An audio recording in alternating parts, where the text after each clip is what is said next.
নমস্কাৰ, মই কংকন শৰ্মা কে কনষ্ট্ৰাকশ্যনৰ। আমাৰ এটা কাম এইটো মাজৰাতি হয়, নগাঁও টাউনৰে হয়, মিউনিচিপালিটি এৰিয়া। ইয়াতে এইটো ভাড়া ঘৰৰ কাৰণে কৰা হৈছে। তেওঁলোকৰ গ্ৰাউণ্ড ফ্ল'ৰটো তেওঁলোকৰ ফেমিলিৰ কাৰণে কৰা হ'ব। তাত 3 BHK হ'ব। এইটো এতিয়ালৈকে আৰম্ভ কৰা নাই। ওপৰতো তেওঁলোকৰ আগত লাগে আৰু সেইটোৰ কাৰণে কোনো বৰ বিশেষ একো এলিভেশ্যন নাছিলে। জাষ্ট তেওঁলোকৰ ৰুমৰ প্লেনিংখিনি মেটাৰ কৰিছিল যে তেওঁলোকৰ প্ৰায় 3000 স্কুৱাৰ ফুটৰ হয়। 3000 স্কুৱাৰ ফুটৰ ঘৰটোত কি ধৰণে 6টা ফেমিলিৰ কাৰণে ৰুম বনাব পাৰি, সেইটো আমি ফ'কাছত কামটো কৰিছিলোঁ। ছিংগল ৰুম, 2টা ৰুম হয়, এটা বাথৰুম কিটচেন, এনেকুৱা প্লেন কৰা হৈছিলে। আহক আপোনালোকক কামটো দেখক। ইয়াত আপোনালোকে দেখিছে সন্মুখ চাইডটো আমাৰ এতিয়া ৱাল হ'ব। ইয়াতে গেট হ'ব, শ্লাইডিং গেট, এটা অপেন কৰিব পৰা গেট সৰু 5 ফুটৰ, আৰু বাকী এইটো ৱাল, আৰু এইফালে ৱাল হ'ব।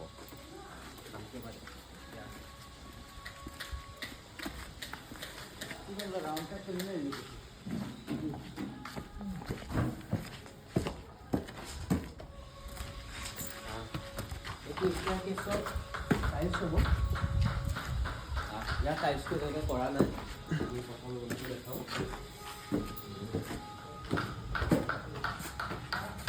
প্লেনিংটো বহুত ধুনীয়া। ৰুমকেইটাৰ যিটো প্লেনিং হৈছে, আপোনাৰ মানে যিটো মেনেজমেণ্ট কৰা হৈছে, সেইটো বৰ ধুনীয়া হয়। প্লেন লেআউটটো প্ৰথমতেতো এইখিনিত এটা বেলকনি ঘৰটোৰ কাৰণে কৰা হ'ল। এইটো অকণমান ভাল লাগিব, তো তেওঁলোকে এইটো লাগে। আহক ইয়াতো এইটো এটা ছিংগল ৰুম, কোনোবা ছিংগল পাৰ্চনৰ কাৰণে তেওঁলোকে কৰিছে, লগত টয়লেট। আমাৰ টয়লেটৰ কামটো হোৱা নাই, টাইলছৰ কাম হ'ল, পুটি প্ৰাইমাৰ এইখিনি হৈ গৈছে, দৰ্জা লগোৱা হৈছে, খিৰিকিখিনি লগাব আছে, আৰু ইলেক্ট্ৰিকেলৰ বৰ্ডছৰ যেতিয়া কানেক্ট কৰা আছে, চুইচখিনি আৰু ৱেৰখিনি কৰিব আছে। এইটো পাৰ্ট দেখিছে চাগে, গোটেই চেনিটেৰিয়াৰ ষ্টক কৰি থোৱা আছে। এইটো অলমষ্ট B ক্লাছ হয়। B ক্লাছ নহয় আচলতে, বস্তুবোৰ ভাল হয়। A ক্লাছ B ক্লাছ বা তেনেকুৱা বুলি কথা নাই, ভাল মেটেৰিয়েল আছে গোটেইখিনি। যিহেতু ভাড়া ঘৰ হয়, সেইটো কাৰণে বহুত বেছি প্ৰিমিয়াম মেটেৰিয়েল ইয়াত ইউজ কৰা হোৱা নাই। এইটো তেওঁলোকৰ প্ৰথমটো room, first room, and second এইটো ৰুম হয়। ইয়াতে আমাৰ কাম কৰা বস্তুবোৰ পোৱা আছে। এইটো কিটচেন হ'ব, সৰুকৈ কিটচেন, এইটো বাথৰুম। এইটোৱে হয়, এইটো প্ৰভিজনতে গোটেই ঘৰটোৱে কৰা হৈছে। এইটো চাওক, এইটো টাইলছৰ কালাৰটো অকণমান বেলেগ, ইয়াতো চেম।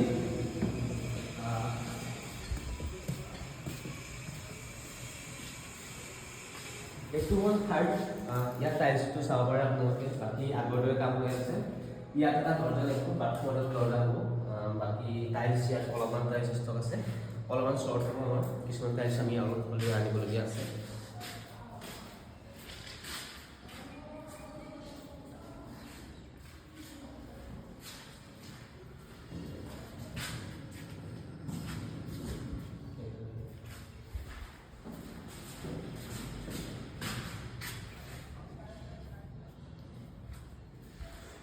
আহক আৰু 2টা বাকী আছে, সেইবিলাক দেখাই আপোনালোকক।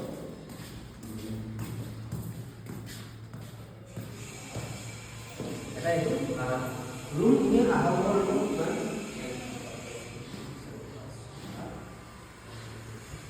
প্ৰায় 16 চাইজৰ ৰুম হয়। ৰুমটা যথেষ্ট আহমৰ হয়। এই টাইলছটো মোৰ 2x2 হয়, ইকনমিকেল হয়। মোৰ বহুত পচন্দ হয় টাইলছটো, ভাল লাগে। চেম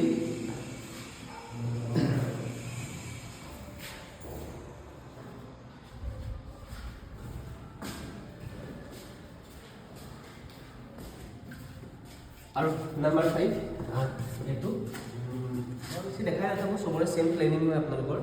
তো প্ৰথম এনেকৈ এইটো কৰিডৰৰ নিচিনাকৈ সোমাই আহিলে, ফেমিলি কাৰণে এইটো ছিংগল পাৰ্চন বা কোনোবা অফিচ ৱৰ্কিং পাৰ্চনৰ কাৰণে। এইটো এটা আচলতে ছিংগল পাৰ্চন হওক, অফিচ ৱৰ্কিং পাৰ্চনৰ হওক, তেওঁলোকৰ কাৰণে বহুত ধুনীয়া হয়। নগাঁও টাউনত তেওঁলোকে ভাড়া প্ৰভিজনত কৰিছে, তলত মালিক থাকিব। কামটো অলমষ্ট আমাৰ অলমষ্ট এমাহ লাগিব মেক্স টু মেক্স। প্লানিঙৰ কাম এতিয়া আৰম্ভ কৰিব লৈছোঁ। বাকী আমাৰ অলমষ্ট গোটেইখিনি ৰেডি হৈ আছে। জোখৰ মাখৰ কাম কেইটামান বাকী আছে। দৰ্জাখিনি ফিটিং কৰিব আছে, খিৰিকিখিনি ফিটিং কৰিব আছে, খিৰিকি আমাৰ বনাই হৈ আছে। বাকী কোনোবা কেইটামান ৰুমত কালাৰ হ'ব, বাকী লগতে ইলেক্ট্ৰিকেল ৱায়াৰিংখিনি হ'ব আৰু বাথৰুমৰ ফিটিংছখিনি কৰি দিলে আমাৰ এই গোটেই ঘৰটো আমি হেণ্ড অভাৰ দিয়া হ'ব। চ' এইটো হ'ল নগাঁৱৰ মাজৰাতি তিনিআলি, যিটো কনচেপ্ট কলেজৰ অলমষ্ট ওচৰত হয়, মিউনিচিপালিটি এৰিয়া হয় এইখিনি।